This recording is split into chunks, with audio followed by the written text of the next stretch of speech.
ശേഷം കുറച്ച് ഉലുവ ഇടുക.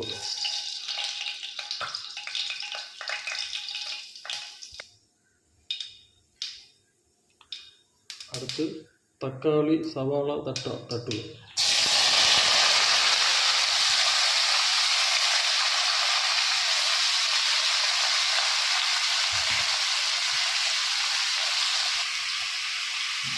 സ്പൂണെടുത്ത് നല്ലതുപോലെ കുഴച്ച് കൊടുത്തിട്ട്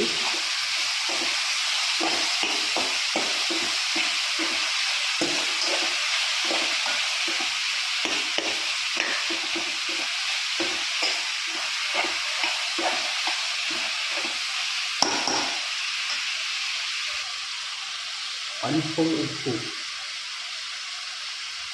ഇതിൻ്റെ ശേഷം നിങ്ങൾക്ക് ഉപ്പ് ചേർക്കണ്ട.